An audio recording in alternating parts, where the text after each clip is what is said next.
Hello and welcome to Mike's Garage. Today I'm going to try something a little different. What I'm doing is I'm the cameraman for a few minutes here, and I wanted to show some high points of this motorcycle as we put it together. This is a Shovelhead we've been putting together, and in our last video we installed the inner primary housing. Don't forget, when you do that, that's when you're all done, then you go back and tighten the transmission down to the tranny plate, tightening the nuts from the left side over to the right side to the 5th bolt for your final tightening. Now we've got all of the primary installed here. We've got a 3-phase charging system. We've got a whole bunch of neat aftermarket stuff. There's a Fisher vibration damper, there is an M6 primary tensioner, and a Rivera Pro clutch. All of this is in place. Whatever you do, don't ever forget that these 2 bolts that hold the inner primary in must be safety wired together.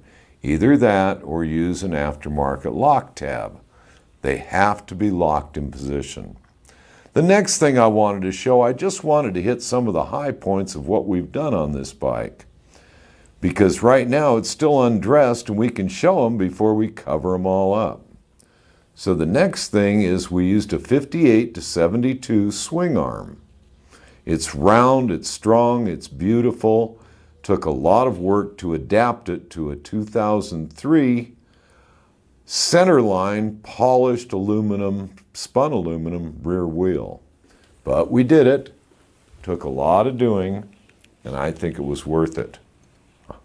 Now, we're going to go around the bike so we can see it's also been modified for a 2008 FLH Harley rear brake caliper, which we had to fabricate the bracket, but there it is. Again, I'm very pleased.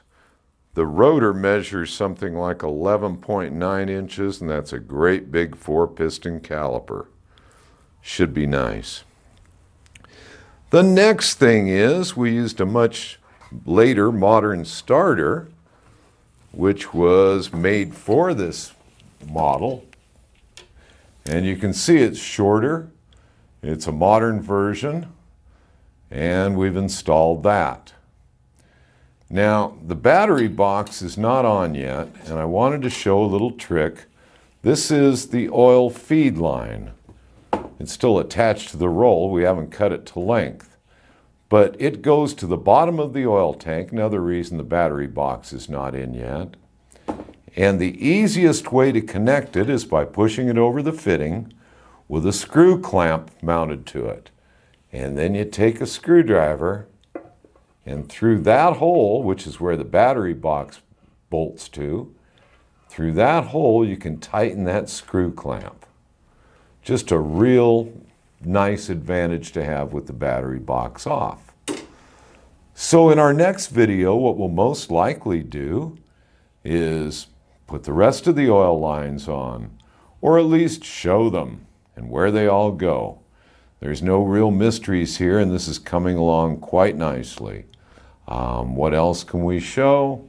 Not much. Everything else we've already done on previous videos. But the bike is coming along nicely, and I hope you're enjoying this as much as I am. So I hope to see you out on the road. Bye now.